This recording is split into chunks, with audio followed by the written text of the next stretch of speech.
Good morning, welcome to my channel MRP Vedic Astro. ఈరోజు topic వచ్చేసి శుక్రచారము part 3.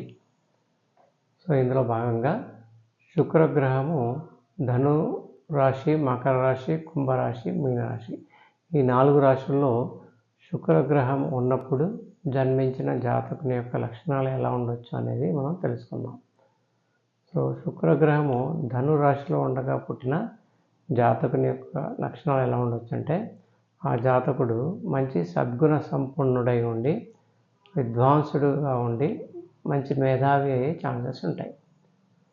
Next శుక్రగ్రహం మకర రాశిలో ఉండగా జన్మించిన జాతకుని యొక్క లక్షణాలు ఎలా ఉండొచ్చు అంటే, ఆ జాతకుడు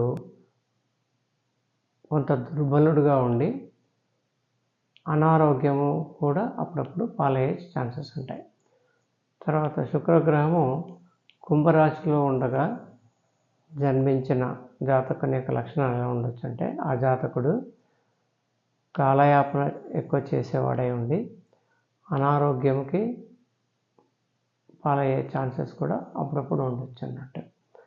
అలాగే శుక్రగ్రహము మీనరాశిలో ఉండగా జన్మించిన జాతకుని యొక్క లక్షణాలు ఎలా ఉండొచ్చు అంటే, ఆ జాతకుడు మంచి దానబుద్ధి కలవాడై పరోపకారిగా ఉండి మంచి పేరు ప్రతిష్టలు సంపాదించి కార్యదక్షత కలిగిన వాడే ఉండొచ్చు అన్నట్టు. ఓకే, సో ఈ విధంగా శుక్రగ్రహము ధనస్సు నుంచి మీనం వరకు ఈ 4 రాశుల్లో ఉన్నప్పుడు జన్మించిన జాతకుని యొక్క లక్షణాలు మనం కొన్ని తెలుసుకున్నాం.